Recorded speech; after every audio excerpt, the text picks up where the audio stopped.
सलाम, नमस्ते एंड सत श्री अकाल टू ऑल ऑफ यू। तो मैं वंदना राव आ गई हूँ आपके सामने एक नए अध्याय के साथ। कर्मा। तो हमने पिछले एपिसोड में देखा कर्मा, संचित कर्मा, कृमाण कर्म के बारे में जाना। अब हम बात करते हैं प्रारब्ध कर्म के बारे में।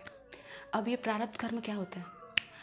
तो पिछले कई जन्मों से हमने जितने भी कर्म किए हैं, ये सारे कर्म, इसमें से कुछ तो कृमाण जो तुरंत फल दे दिए, लेकिन कुछ कर्म जो ऐसे थे जो स्टोर हो गए।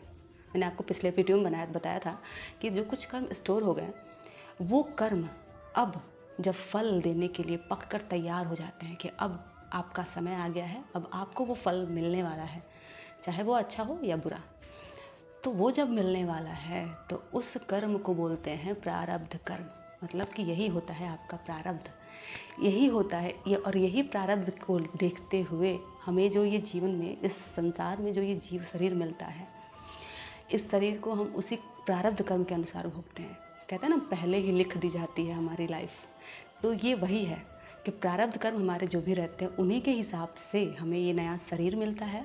और हमारी लाइफ में कब दुख होगा, कब सुख होगा, किससे हमारी शादी होगी, किस घर में हम जन्म लेंगे, कब हमारा जन्म होगा, कब हमारी मृत्यु होगी, कौन हमारे बेटा बेटी होंगे, कौन हमारे माता पिता होंगे, ये सारी चीज़ें पहले से निर्धारित कर दी जाती हैं।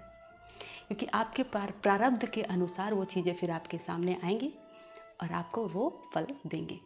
तो पहली बात तो ये हो गई कि प्रारब्ध कर्म यहाँ पे कैसे क्या होता है। शरीर हमको मिलता है, हम उस हिसाब से कर्म करते हैं, और जब तक वो प्रारब्ध कर्म कट नहीं जाता तब तक आपको इस शरीर से भी मुक्ति नहीं मिलती है। मतलब ये शरीर भी आपको नहीं छूटता है, तो आप इस शरीर से बाहर भी नहीं जा सकते। और इसी तरह इंसान एक के बाद एक जन्म लेता रहता है, नया नया शरीर धारण करता रहता है। जब तक उसके कर्म सारे समाप्त नहीं होते तब तक वो अपना नया नया कर्म करता है, नया शरीर धारण करता है। और ऐसे तो उसके इतने सारे संचित कर्म हो जाते हैं कि इंसान कभी मोक्ष पा ही नहीं सकता। अब इसी तो इन सब चीज़ों को देखते हुए श्री शंकराचार्य जी लिखते हैं कि पुनरपि जननम पुनरपि मरणम पुनरपि जननी जठरे शयनम इह संसार खलु दस्तारे कृपया पारे पाहे मुरारे। कहने का मतलब ये था कि इस संसार को इसीलिए बहुत नश्वर कहा गया है। इस संसार को अच्छा नहीं कहा गया है, बुरा कहा गया है।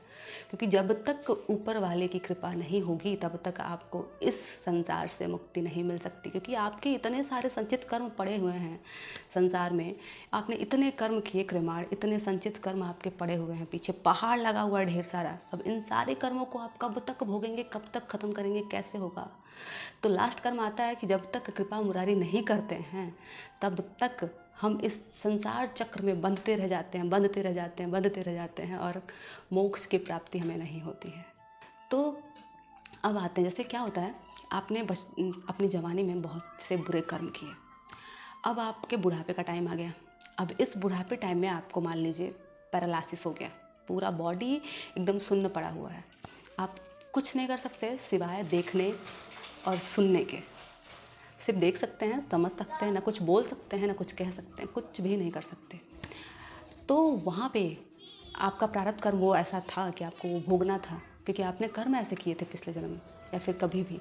तो जब तक आपका वो प्रारब्ध कर्म, आप चाहे कितना भी चीखे चिल्लाएं कि भगवान मुझे उठा लो, मुझसे अब ये दुख दर्द सहन नहीं होता, अब मैं और नहीं जी सकता, प्लीज़ मुझे अपने पास बुला लो, वगैरह वगैरह वगैरह, जो भी आप बोलें, तो जब तक आपका प्रारब्ध कर्म फल नहीं दे लेता तब तक आपका शरीर से ये प्राण आपके नहीं निकलेंगे। ये होता है प्रारब्ध कर्म, जो आपको फल दिए बिना ख़त्म नहीं होता है। तो कहने का ओवरऑल मतलब सिर्फ ये था कि कर्म चाहे कोई सा भी हो, फल दिए बिना शांत नहीं होता। तो आपको अपने कर्मों का ध्यान देना होगा अवश्य ही, और सोच समझकर किसी से भी कुछ भी बोलें तो सोच समझ के बोलें कि सामने वाले को कुछ बात आपकी बुरी ना लगे। इनफैक्ट आप जो कर्म करें उसको ध्यान से करें कि किसी का कोई नुकसान ना हो। कर्मों का ध्यान दें और एक इंसान की तरह, एक अच्छे इंसान की तरह रहें। हमेशा लोगों से प्यार करें, हर कोई एक जैसा है, हर इंसान बराबर है, तो किसी से हैं, सब ईश्वर हैं। तो इसी के साथ मैं वंदना राव फिर चलती हूँ, आप सभी से फिर लेती हूँ अलविदा। फिर मिलते हैं नेक्स्ट एपिसोड में, आते हैं एक नए टॉपिक के साथ।